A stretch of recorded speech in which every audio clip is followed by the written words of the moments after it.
Hi, I'm Michelle Mace Curran, former F-16 pilot, former Air Force Thunderbird pilot, turned entrepreneur, keynote speaker, and author.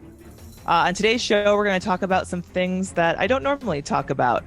We're going to dive into your inner critic, how you can rework that voice. We'll give you some specific strategies to keep it from running the show. We're going to talk about what Top Gun got wrong, specifically around leadership. And finally, a few tools that you can use to reframe imposter syndrome and anxiety to excitement in just 6 seconds. Welcome back to part 2 of our delicious conversation with Michelle Curran, also known as Mace. That's her call sign. She spent 13 years as a combat-proven F-16 fighter pilot. Her career culminated with a 3-year tour flying for the U.S. Air Force Thunderbirds, where she became only the second woman in the team's 69-year history, now 70 years history, to fly as lead solo. In part 1 of the show, we talked a lot about how we started out with where she came from and that she was on track towards the FBI and then suddenly changed gears, and how that dream became something that was very, very exciting to something that was very, very anxious, and how she had to manage that anxiety and then in order to not only be able to learn how to fly and fly at a very high level, but to actually work with others. And we're going to get into that a little bit more as we get into the show. She talked about dealing with imposter syndrome, and we got to understand a little bit more about how we can deal with that at a better level. And one of the things that she talked about that I think is really interesting for you as a leader was that this very high level of military expertise, that there is this willingness to analyze regardless of rank. In other words, look at the mistakes not only of the people who are below you, but people who are above you, and just everybody's in that to get better. And oftentimes that's where we fail as leaders. So jumping into part 2 of the show, in the context of leadership and teams and all those kinds of things, Mick Jagger and Keith Richards don't speak. They've been on tour for 150 years. They're older than cockroaches. They don't speak. They don't have anything to do with each other. They don't engage with each other, but they perform really well with each other on stage. And for your period of time there, flying these F-16s, as part of the Thunderbirds, you're kind of a band on tour, right? I mean, it's like, is it 6 of you? How do you go with that? Because there's going to be personality conflicts, and maybe you want to kill the bassist or the drummer of your band. Tell us a little bit about how you manage that, how you handle that. That's a really good question. And we would often compare ourselves to a band on tour that just wasn't getting paid like a band on tour. Yes. So six pilots flying every demonstration, and there's no backup. So it's the same 6 of us airborne every single show. And we did about 70 shows between March and November, on the road 240 days a year. So spending more time with those people than with our families. And it's a pressure cooker environment. You have the high performance level in the aircraft, which is very unforgiving. Mm-hmm. And like I've mentioned, like we really dug into mistakes. So that's happening every single day. So if someone starts to trend in making a lot of mistakes, that can start to grate on people, especially when you're flying as close as 18 inches from them at 500 miles an hour. I just want everybody to grasp that for a minute, because we see that in the movies, and I don't know that we actually get it. I don't know that we actually get what that is. So 18 inches apart, how fast? 500 miles an hour is fairly common. 500 miles an hour, 18 inches from the other person. Just imagine you're on the freeway in your car and you're doing 100 kilometers or 70, 80 miles an hour. And somebody's 18 inches from you. I think you're about to change your diaper in a car, right? As a driver, 18 inches away from you at 70 miles an hour. 500 miles an hour, 18 inches away is like, ah! And then to pile on that, not to get too far from the original question, but the car analogy, imagine that the leader of the formation is driving his car, looking forward, looking at the lanes, where the edges of the road are, the speed, all that stuff. The people driving next to him are driving just as fast, 18 inches away, but they're just staring at him and not looking forward where they're going at all. So the level of trust is huge, which is a whole other. It's a whole. Yeah, it's if you ever see the videos from the cockpit that I've shared where there's a camera kind of mounted behind my head and you see me looking right the entire time we do a loop where we're literally going upside down, pointed straight at the ground, about 500 miles an hour. And I never look forward once to see airspeed, altitude, where the ground is. The level of trust is insane, which gets kind of back to what you had first asked is that personality, the personality's jiving ended up kind of being the most important factor over 3 years. So normally you spend 2 years as a Thunderbird because the schedule is so demanding. Because of COVID, we had a very weird 2020 season and we all got asked to stay for a third year. So we were arguably one of the most experienced teams that in recent history, which made our demonstration very good. And it also gave us some time to kind of dive into the inner workings of hiring new pilots and how we made those decisions. And we redid the demonstration, all these things. And my boss at the time, Thunderbird 1, who leads every single formation, he was convinced that the biggest determining factor is the hiring in those personalities. Sure. And often it would not be the pilot with the most experience that would be the best fit. So there were so many different things that we would look at. Some of it was your ability to do the inspiration part of the mission and interact with the crowd and the kids and always be outgoing in that setting, which can be exhausting at times. Yes. Very public facing. So that's a part of it. You do have to have a specific baseline level of proficiency and ability to learn to fly at that level for sure.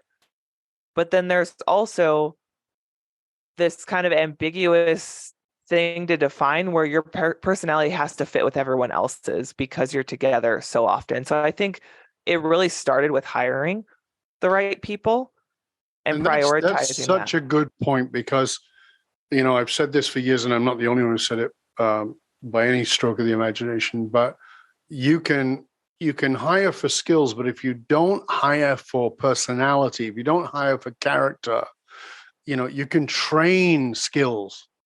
But if somebody's got a shitty character and they're like arrogant, as you were talking about in part one of the show, dead in the water. Whereas this idea of like, we are got to be in this together, even if I disagree with you politically, if I disagree with you on fundamental subjects, around this, we are completely, totally, absolutely unified.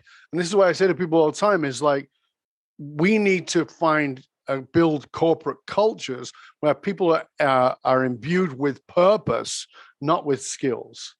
We don't always have to agree on everything. I don't care if you're a Republican, I'm a Democrat, or vice versa, or whatever it is. Do you agree that we need to have this right in order to serve? Yes, then let's forget the other stuff. We can talk about that after work and throw bottles at each other. But right now in here, this is the outcome. And it's bigger than our personality and it's bigger than our political views or whatever it might be.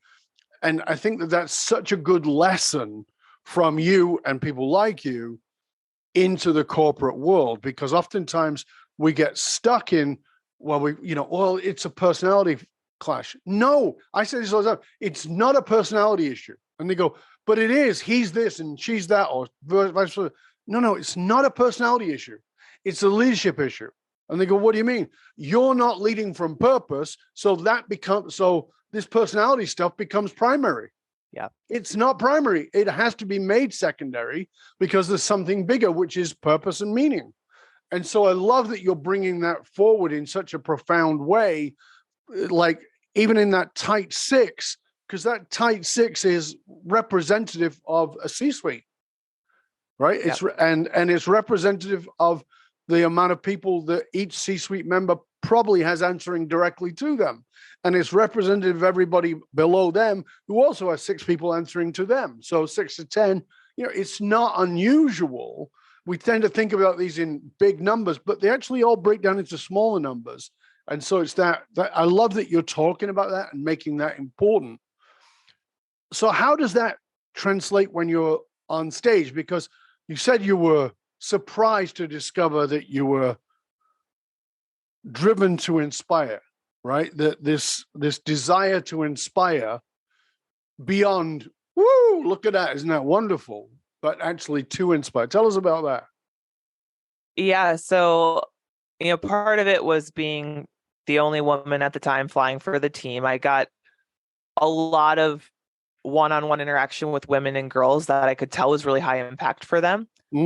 And it gave me ability to connect with them differently than my male counterparts could. For better or worse, it's just facts that a little girl seeing me get out of the jet and seeing my braids swing out of the helmet was an inspirational moment for her often. And that was so rewarding for me to see. And it was kind of, I was a little bit conflicted because I am a little bit introverted, and a lot of times I didn't want to be getting all that attention. And I found it very depleting to my energy level. But then I would see how powerful it was for other people. And so over time, it started to motivate me a lot. And I realized that when I reflected back on the early part of my career, where I was in this position that from the outside looked like the pinnacle of success. I was like this golden child. I had a really good GPA. I got a full ride to college. I got a Air Force pilot slot with 0 flight time. And then not only that, but I did well enough to get one of 2 fighter aircraft in my class of 25 students. So it's very competitive. Yeah. And here I am, like, just kicking down these goals one after another. And then I get to my first operational unit, and it's like I just ran headlong into a wall. And I've shared this with a lot of different professions, but I think lawyers and doctors it seemed like it's really resonated with them, where they go through all of this schooling and they're all high achievers, and then they get to actually doing the job. And it feels like no matter how much time you put in and practice you put in, how much you learn, there's just an endless amount to keep learning. And you feel like you're drowning in the amount that you need to learn. And that's what I felt like. And I had never experienced that in my life before. And, in hindsight and with some separation and some maturity, I realized that my identity was really tied to my achievements. And so all of a sudden starting to struggle with that and just being like an average fighter pilot, I was like, what? I'm not average. Like, what is happening? This isn't who I am. I'm letting everyone down. I'm letting my parents down. I'm letting myself down. And it really rocked my world. And that's where I got into the self-doubt, the imposter syndrome, the identity crisis, all these things.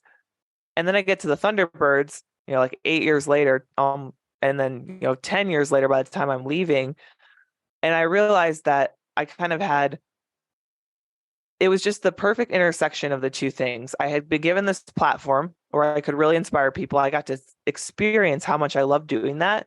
And then I had this background that is so relatable to so many people. And it's unexpected when they see the fighter pilot side, they see the Thunderbird side, and they expect me to get on a stage and talk about fast jets and cool things and just be like, whoo, this is awesome. Like, type A, high performance, let's do it. But that's not what I talk about. I get up there and I talk about all the things I just mentioned: the self-doubt, the imposter syndrome, the fear of failure, the sabotaging myself because opportunities would come up that I knew I should go after. And then I would immediately have that gut punch reaction that, oh, that comes with a chance of failing, a chance of being highlighted, that I don't actually belong here. And so I would shy away from them. And I've shared all of these stories very vulnerably to these audiences, and people are always surprised, but I cannot tell you how many of them come up to me afterwards. And what's been surprising for me is I kind of expected it to be a lot of women that would come up afterwards. I expected it to be people that were in like the middle of their career where they're transitioning from being kind of tacticians to leaders. But the most common group are CEOs, and a lot Right. of them are men. And I think Yes. that me standing up there and being so vulnerable about it, coupled with my background, I think it gives them this like safe space where they're like, I feel like I can bear this all to her and be like, I felt this way my whole career. I don't think we talk about it enough. I can't tell anyone about this. I'm expected to have all the answers.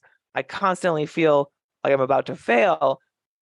And it's been just so rewarding to feel like I can just comfort them. I don't know if comfort's the right word, but I can encourage them But you can be a mirror for them in the sense of this idea they have in their head about what they're supposed to be, just like you had, and realizing that it doesn't destroy you to speak it out loud.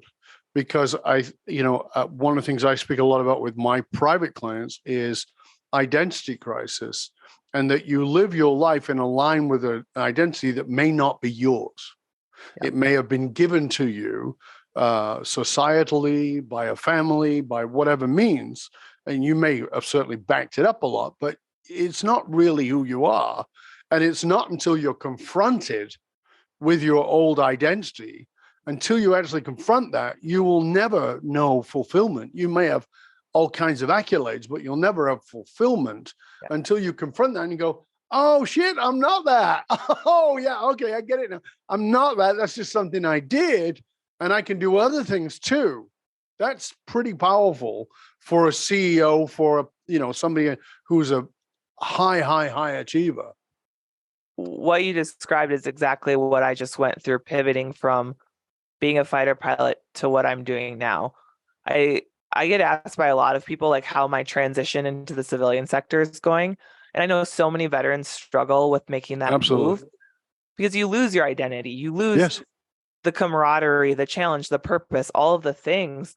And so I feel a little bit guilty sometimes sharing, but the last year has been the most rewarding year of my entire professional life. I have felt so much more motivated.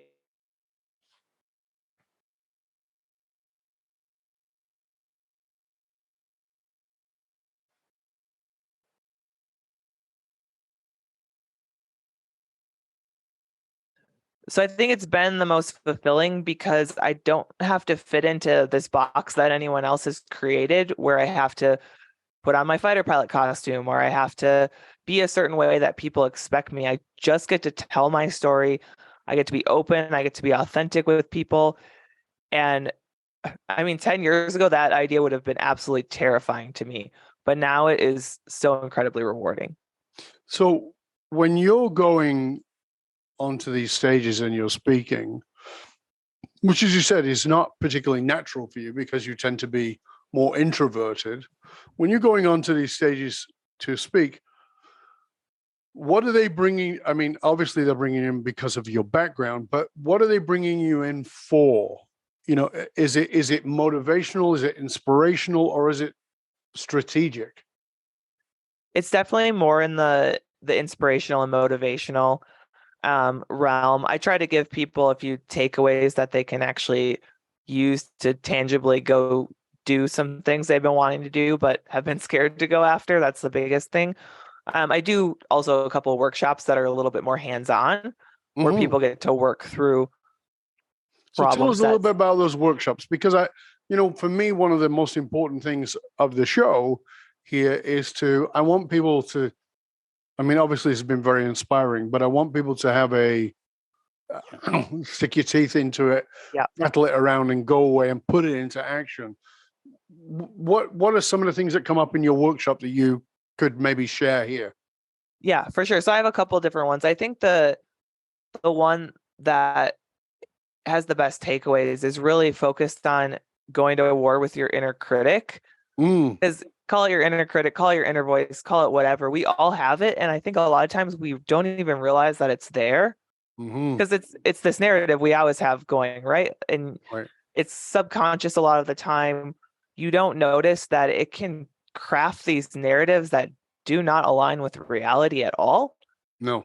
And we start to get into patterns where we start to have these doubts, or we have this voice that weighs in that, tells us we don't belong there, or we're not good enough to do the thing, or we're too old, or we've already gone down this other path. It's too late, whatever it is. And you can first recognize that that's happening.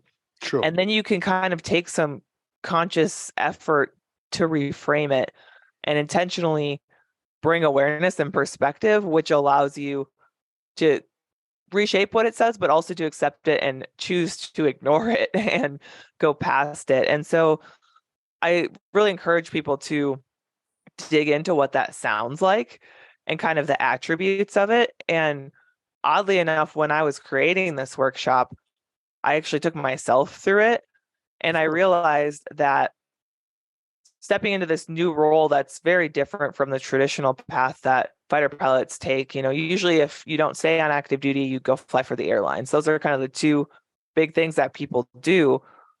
And not only going into entrepreneurship, but then telling my story so openly.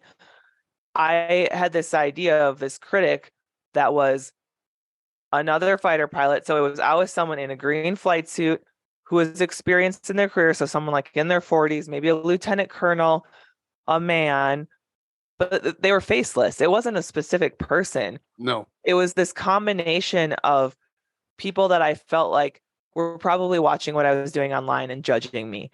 Sure. And the closer they were to my world, if it was another fighter pilot, that was scarier than any other random stranger. Of course. And so I found that I was framing a lot of my decisions through this lens of what would they do? What would they think if I was to do this?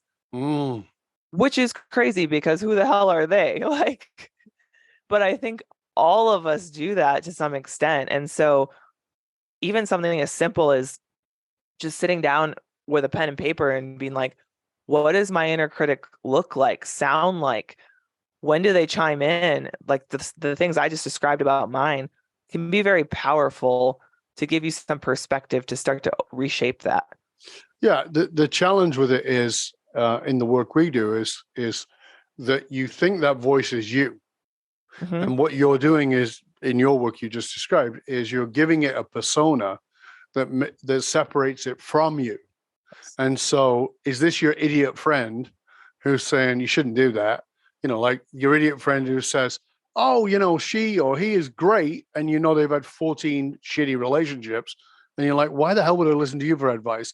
Or your friend who says, oh, you should put all your money in this, and this person's been broke 3 times. It's like, yeah, well, I love you, you're great, but I'm not taking advice from you. And what you're suggesting there is that separation of persona as the critic from you that we often don't do. So I think that's really powerful and important that any of us can do. When you think about all this, because, you've gone from the desire to be in the criminal justice system, as you said, going through with full scholarships and being this A-class student, and then getting into becoming a fighter pilot, and then going through all the anxiety and all the imposter syndrome that you went through, going there, becoming a lead, doing amazing things in that, and then leaving that behind to go as an introvert to become a speaker who stands on a stage and speaks to thousands of people at a time. There's a lot of diaper incidents there. There are a lot of times when you're like, woo, that's a bit tricky. But you did it. Let me ask you a question. What do you want on your epitaph? What do you want on your tombstone? I love that. I think hopefully someone writes it that can say it more eloquently than me, but I don't want my accolades, I don't want it to be like full ride scholarship, GPA 4.0, got one of whatever fighter jets, did this. I wanted to say positively impacted others through X, Y, and Z. And I'm learning, and that's what made me make the big pivot to what I'm doing now, is that that's your legacy. No one remembers you for all the things that your resume says or all your accolades and accomplishment. No one cares. I mean, those things are important for various reasons, but when it all comes down to it, your legacy is the people that you impact along the way in a positive way. And being with the Thunderbirds really made me realize how powerful one small interaction can be with someone, for good or for bad. I've seen it go poorly as well, where someone just crushed someone's dreams in 30 seconds and completely made them second guess themselves. And any of us have the power to do that. You don't have to be in a high profile role. You have that in your own world. And to make the conscious choice to be the one that uses that power for good is, I think, the most powerful and rewarding thing. If I may, I'll tell you a little story, because I'm often asked for my purpose and my, why I'm doing what I do and in the different areas that I work in. And I tell a story. I tell a story from stage sometimes, and that is that at the end of a public workshop that I delivered, for a large audience, people are always very kind. You know this.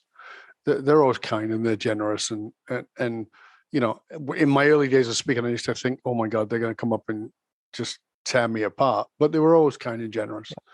And on this particular occasion, and I'd already been speaking 20 plus years, and this lady lined up and she said, I want to thank you. And what I know about myself is I know that when somebody thanks me, it hits plexiglass. It doesn't actually go in. It bounces off a little bit. Wasn't really good at taking it in. And so I learned to teach myself how to take it in. So I'd say, may I ask you specifically for what? Because people say, oh, thank you. And I go, for what? And they go, oh, it was so touching. I'm like, yeah, okay. Right. So I said to her, specifically for what? And she said to me, she took a pause, and she was probably in her mid-late 40s, but looked young. And she said, I want to thank you for my grandchildren. I'm like, okay, that's weird. I said to her, that's a weird one. Promise I'm not guilty. And she's like, she starts to laugh. And she said, no. She says, you don't understand. I said, what is it? She goes, that young lady over there, that's my daughter. She's in her early 20s. That's her fiance next to her. And we just found out this week, or she just told me this week, that she's 4 months pregnant. I was like, oh, congratulations. I said, I still don't understand what you mean. She goes, well, my daughter and I didn't have a great relationship. She goes, but because of what we've learned with you in this work, we're having a much better relationship. And I know that what we've learned from you will impact how she is with her child, which will impact me with my grandchild. That's why I'm on the planet. I'm here to serve people because I don't know that baby's name, don't know who that baby is. I'm here to serve the people whose names I will not know and who will never know my name. It's that impact. And that's why I loved what you said. That's why I shared that story, because I think it's, we're all rushing for the, particularly today in the world of social media, we're rushing for the likes and the applause and, oh, isn't this great? But oftentimes it's 20 years late. And if you're not driven by something bigger than that immediate gratification of 500 likes or 100,000 views, if you're driven by that, you'll pretty quickly fall on your face, and understanding that it's a ripple effect over time that really matters. So I really appreciate what you had to say. Thank you. No, that was a beautiful story. Yeah, it's crazy the impact us sharing words and stories, and it's still blows my mind how impactful that one thing, that one person that feels like you're talking directly to them, how much it can change their life. Yeah, it's very powerful. Well, Mace, as we come towards the end of this episode, I do want you to tell people where they can find out more about you and all the things that you do and how they can get in touch with you. But before I do that, I would like for you to leave us with a practical action. I know you gave us one around this, building the persona of the critic. But what's another one practical action? And by this, I mean something that people could go away and they've listened to this and they're inspired and they've Like, what's something they could go do and put into action right away and just, okay, I want to get this. It's important. What would that be for you? So you had mentioned something earlier that hopefully this doesn't open a can of worms right at the end of the right at the end of the episode. It's You good. you had said something about imposter syndrome became like your superpower. Yes. And same for me. It caused me to prepare at an insane level that gave me a competitive edge, which probably allowed me to do as well as I did. Mm-hmm. And so I think part of that, one of the things people can do when they're kind of anticipating this big thing coming up that they're feeling some self-doubt around, some imposter syndrome around, is I like to kind of mine my previous experiences for some courage. And what I mean by that is I will literally do this now. I will be like, okay, what's the worst thing that could possibly happen? Like, what's the worst case scenario if I go do this scary thing? And often when you say it out loud or you tell someone or you write it down, you realize that it actually sounds fairly silly and that the odds of that worst thing happening are very low. Mm-hmm. And then I double down on that and I say, okay, what's something in my past where the bad thing did happen? The worst case scenario did happen. How did I recover from that? And what were the silver linings? Like, what new doors did that open that wouldn't have happened? What new skills did I learn? How did I grow as a person from that? And I think when you kind of mine those previous bad experiences, you realize that you're very well equipped to handle any of the things that might go wrong. And the odds are that they aren't going to go wrong in the first place. And so just asking yourself those couple of questions has been really powerful for me to be like, all right, I feel prepared. I can go do this thing and go from the dreaming about it, the planning, to actually taking action, because nothing happens if you don't actually take action. I love that example. It's a really great one for us to finish on, because I think that particularly this piece around what was the silver lining that came out of the worst case scenario, because we often do it in the present tense. We go, what might be the silver lining? And we like so overwhelmed by the potential disaster. But if you're looking backwards, you go, well, let's just have a look back there. Oh, there was one. Yeah, okay. So even if this goes to shit, there's still a good chance that something great will come out of it, even if I don't see it in the moment, even if it's 5 years or 2 years or 10 minutes from now, but something's gonna come out of it that's good. I love that. Thank you. Thank you so much, Mace. Please tell everyone where they can find out more about you and about all of your ways that they can reach out to you and all the things that you offer. Absolutely. The one-stop shop is my website, macecurran.com. So my call sign and my last name, speaking stuff, a way to get a hold of me on a contact form, info on my children's book coming out, all the things. And then the second place would probably be LinkedIn, where I write a bunch about everything we talked about. I share stuff about overcoming your critic, overcoming self-doubt. I share stuff about teamwork and trust and high performance, all kind of framed around my career and individual experiences, but giving you lessons that you can use as well. Beautiful. And of course, we will make sure that all of that is posted in the show notes so that you can access that. We'll make sure that you've got Mace's LinkedIn, our Instagram, and of course, our website. We'll put them all in the show notes for you, so you'll definitely be able to reach out. Remember, dear listener, those who control the meaning for the tribe also control the movement of the tribe. When business and political leadership committed to positively shaping both those landscapes know that they must tap into human behavior and what drives it. And you can tap into the groundbreaking understanding of how to apply the anatomy of meaning extracted from the emotional source code of individuals and your organization to build what it is that you're looking to build. I'm Dov Barron. I'm here to show businesses and individuals and leaders how to harness their emotional source code to move their tribes, because unified actualized meaning is the one single monolithic difference between mediocrity and greatness for all individuals and companies. I want to thank you for sharing the show with everybody you know. Till next time, stay curious, my friends. Stay curious about how you need to break through, and that you're not going to break through if you keep letting that critic run the show.